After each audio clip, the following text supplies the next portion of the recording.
Assalamualaikum warahmatullahi wabarakatuh. Baik, di sini kami dari kelompok 2 akan mempresentasikan tentang final project UAS.com kita, yaitu kita mengambil data yang dulu, yaitu student performance. Sebelum kita masuk, sebelumnya perkenalkan anggota kelompok saya, yaitu saya sendiri, Cynthia Joviola dengan NPM 278, dan juga teman saya yaitu Ernita Nurdianti dengan NPM 2408101072. Oke, untuk itu sekarang kita langsung saja masuk ke penjelasan di spreadsheet, yaitu yang pertama yaitu saya menggunakan data mentah student performance yang ada di UTS dulu. Kemudian untuk deskripsi datanya saya kelompokkan datanya, di mana misal per kategorinya itu saya bagi rendah tinggi. Jadi misal kayak kalau rentan nilai kurang dari 5 jam itu kategorinya rendah, kalau tinggi itu sama dengan 5 itu saya itu tinggi. Oke. Baik, ini untuk deskripsinya. Jadi misal kalau kurang dari 5 dan lebih besar dari 5 itu akan mempengaruhi dari hasil data dependennya, yaitu performa index. Sini kita mengambil 4 data independen dan satu data dependen, yaitu sebagai berikut. Nah, mungkin itu aja dari deskripsinya. Mungkin deskripsi dari performa indeksnya. Kalau kurang dari 70 itu artinya saya artikan tidak lulus, dan kalau sama dengan dan lebih besar dari 70 itu saya artikan lulus. Oke.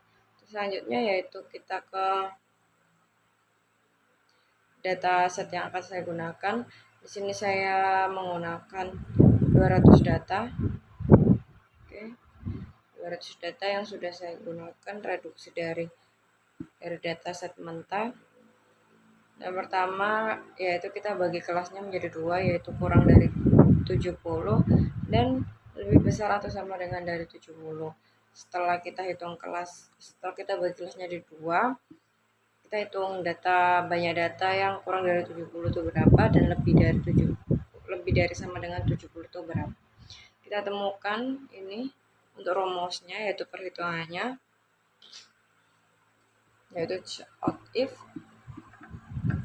mulai dari ini banyak data, kita hitung yang dari variabel dependen saja. Oke, datanya totalnya 900, kita sama aja dari I2 sama I3 dan I4. Oke, setelah itu setelah kita tahu nih datanya berapa, kita bagi data training akan kita gunakan itu berapa. Data training dari yang kurang dari 70 ini ketemunya 114 dengan rumus I2 ini dikali dengan 0,8. Dan yang data training dari kurang lebih sama dengan 70 itu ada 45. Rumusnya sama, cuma beda dengan ketiga aja. Setelah itu kita data testing rumusnya sama. Data testing ini rumusnya dari ini I1 dikurangi J2. Sisanya dari itu adalah data testing yang akan kita gunakan. Oke, setelah kita ketemu ini berapa, kita urutkan datanya, urutkan performa indeksnya. Dari performa indeksnya, setelah ini udah urut, lanjut kita bagi kelas yang kurang dari 70 itu ada berapa, yaitu di sini kan tadi ada sebesar 114. Nah, ini adalah kelas yang kurang dari 70, ada 114, dan ini yang biru ini data training dan yang orange ini sebagai data testing. Oke. Yang lebih besar sama dengan 70 juga sama. Oke. Selanjutnya yaitu penjelasan mengenai data training. Oke. Untuk data training ini, pertama saya kasih keterangan dulu untuk lulus dan tidak lulusnya, lebih memudahkan aja untuk membacanya. Jadi untuk rumusnya ini, value dari nilai dari E2 itu jika kurang dari 70 maka statusnya akan tidak lulus. Nah, jika lebih besar atau sama dengan 20 artinya akan lulus, seperti itu. Oke. Setelah itu, kita mendeklarasikan ini, yaitu kita hitung probabilitasnya untuk apa? Untuk perbanding. Nah, nilai probabilitas ini diperoleh dari perbandingan jumlah data pada suatu kelas terhadap total data training. Untuk rumusnya ini, itu penjumlahan dari F, ini tidak lulus dan lulus. Habis itu kita bagi dengan A, F juga. Ini sama, hanya merubah status lulusnya aja. Oke. Setelah itu kita menghitung probabilitas per kategorinya. Kemudian kita menghitung horse study, previous score, sleep horse, dan sampel question paper participate. Oke, untuk menghitungnya ini, rumusnya penjumlahan dari tabel A, jika kurang dari 5 maka kita mengambil dari tabel F, yaitu tidak lulus, seperti itu. Nah, ini untuk yang rumusnya yang kita lebih dari 5 maka oke. Rumus ini bisa diterapkan ke seluruhnya.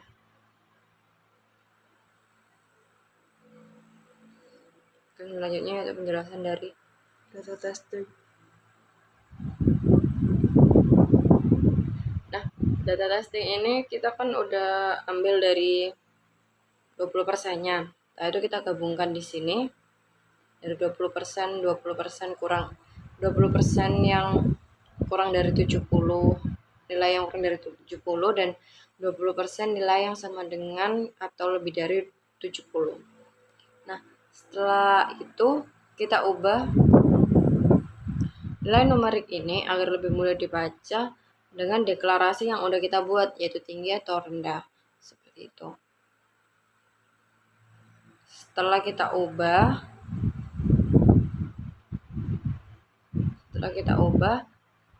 kita hitung probabilitas dari lulus dan tidak lulusnya itu berapa. Oke. Sebelum itu, ini probabilitasnya ini kita ambil dari yang data training tadi, sama aja. Oke, langsung aja. Ini rumusnya, rumus menghitung tidak lulusan, yaitu kita ambil ini data dari T2 sini, probabilitas dari yang kurang dari 70 itu dikali semua data kategori rendah sampai dengan horse study kategori rendah sampai dengan sampel question itu tadi. Setelah itu kita temukan nilainya, bisa di-drag langsung ke bawah. Oke. Selanjutnya yaitu ini rumusnya sama, cuma beda yang ada di yang ini yang tidak lulus kita menggunakan probabilitas dari T2, dan ini menggunakan probabilitas dari T3. Oke. Setelah itu kita hitung total skornya, yaitu kita tambahkan dari kolom L2 sama M2. Oke. Nah, ini untuk prediksi kelasnya. Rumus dari prediksi kelas.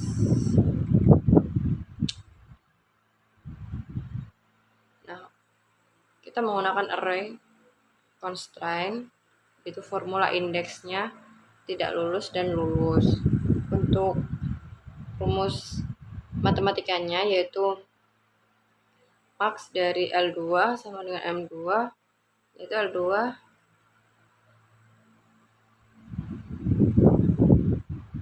M2. Oke. Jika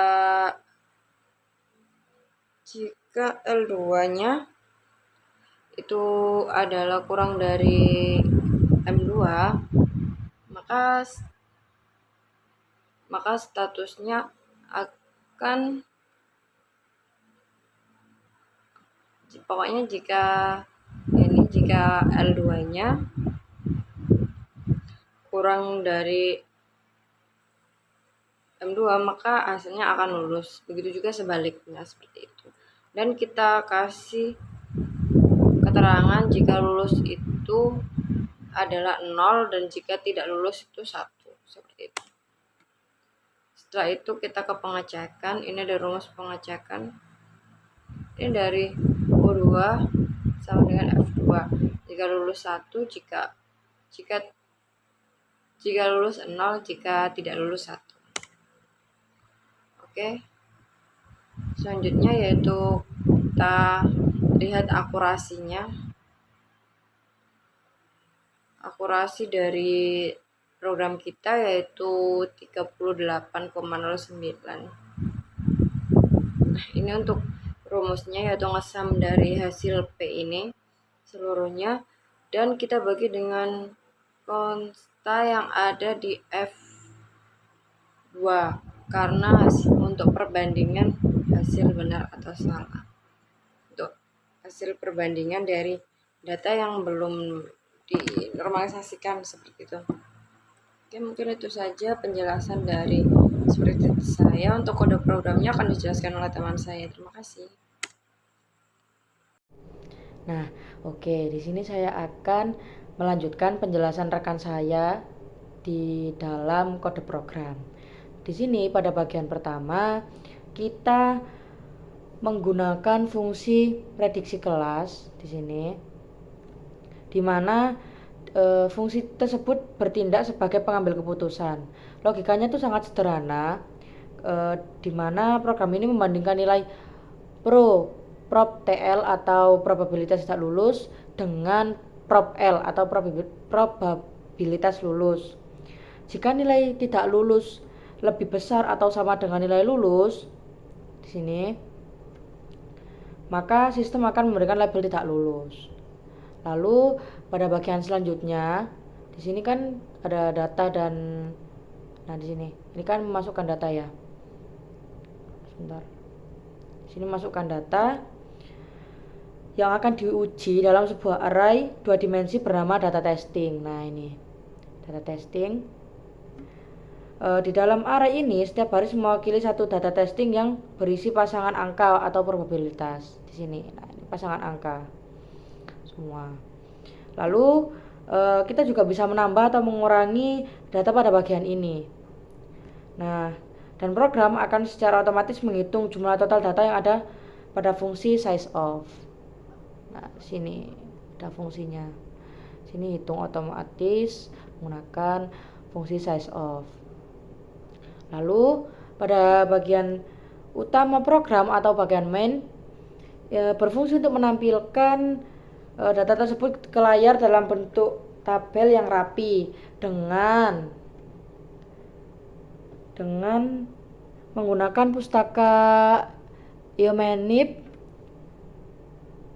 Program mengatur lebar kolom dan memastikan angka desimal ditampilkan secara konsisten. Hanya diambil 3 angka di belakang koma ini. Nah, 020, terus 022, 017, 015. Lalu program melakukan looping pada seluruh data yang ada dan prosesnya melalui fungsi prediksi, lalu mencetak hasilnya baris demi baris hingga selesai. Kita coba run dulu sebentar. Di sini kita coba run. Nah, di sini kan langsung muncul hasil prediksi kelas, data manual. Ini ada nomor, lalu ada di sini ada probabilitas tidak lulusnya, lalu ada yang lulus, lalu ada prediksinya. Nah, di sini Setelah itu karena ini hanya percobaan, maka kita hanya mengambil sampel 42. Lah di sini aturan prediksinya yaitu probabilitas terbesar sama dengan kelas. Oke, hanya itu outputnya. Mungkin ada salah kata yang saya dan rekan saya tidak sengaja. Kami mohon maaf yang sebesar-besarnya. Wassalamualaikum warahmatullahi wabarakatuh.